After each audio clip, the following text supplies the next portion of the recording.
analyze and express and use it in many ways. All these things, machines will be doing it better than us in the next 10 to 15 years' time. Everything that is data-based processing, machines will do way better than us. So there is this fear. I think it's a very good time. This is the time we need to explore an intelligence beyond intellect. Because we have become so intellectual, we have become so brain-oriented in our approach to everything. As you rightly said, nothing is really turned off, we've just broken the communication. After all, the purpose is to go through something which is generally extremely painful without pain. That is how the entire anesthetic science has come up. So, you're just breaking the communication and that's not happening, it serves that purpose. So, being wakeful and being conscious are two different things. This is described like this. For wakefulness, we have a word called Jagrati. Jagrati means you're awake. If 10 people, let's say we take sample of 10 people, they all fell asleep, don't do it, okay? They all fell asleep and they came awake. When they come awake, all of them will not be equally awake. One person may be instantly awake, another person may take 2 minutes, as you have noticed with anesthesia also. Sure. Another person will take an hour to wake up, another person needs a strong coffee, otherwise she won't wake up. Am I right? Like this. Different levels of wakefulness is also there. Professors must have noticed. Yes, yes. In fact, the first few minutes of the day can be like that. Different levels of wakefulness in a classroom. So, this is Jagrati. So, we are calling wakefulness as consciousness? No. The next dimension of consciousness is called swapna. This means a dream state. A dream state is far more vivid than wakeful state for most human beings. It's like going to a cinema. If you go to a cinema, the key factor of the impact of the cinema on you is turning off the lights. This is something most people don't understand. If you don't turn off the lights, cinema will be no good, it doesn't matter how well it's made. Turn on the lights and watch the cinema, you will see a great cinema becomes nothing. So turning off the lights is important. So turning off the lights in our experience is the eyelids, you down the shutters, the world is off. Now you start your own world. So dream state is like a cinema, it's far more impactful. People love their cinema stars more than the people that they've lived with for 25 years. But they have not even seen them, all they saw was play of light and sound. But that is far more impactful simply because lights are off.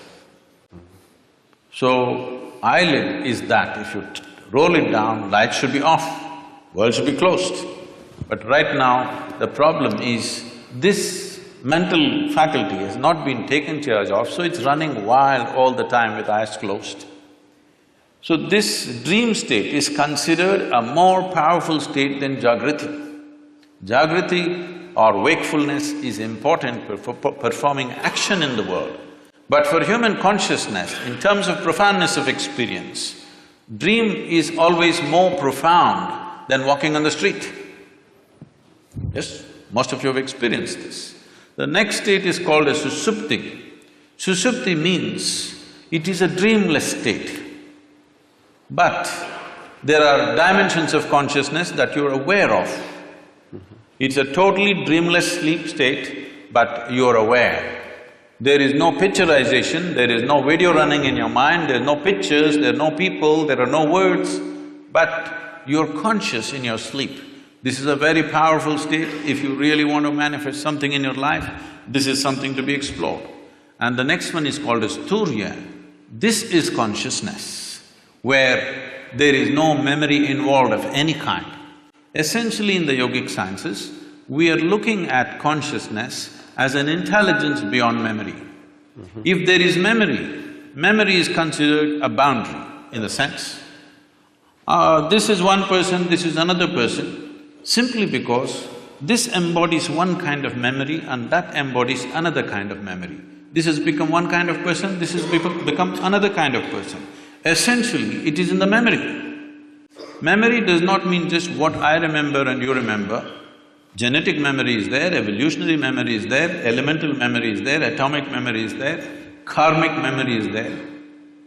Inarticulate and articulate memories are there, but generally we are thinking memory means consciously what we can remember. But today, if we eat dog food, we'll not become dogs. Something within us remembers, no matter what you eat, this has to be only transformed into a human being. It doesn't matter what you eat. If you and a cow every day eat a mango, no merger will happen. Perfect memory is established, evolutionary memory is absolute. So, these different dimensions of memory are playing on a daily basis. People are thinking their thoughts are free.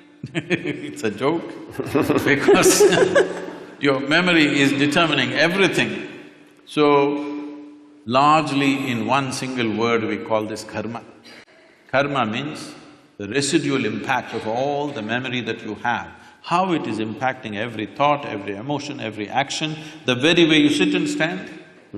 See, if you see somebody walking far away, let's say half a mile away you see someone walking, if he's your friend, just the way they're moving their body, you say, oh, that's him.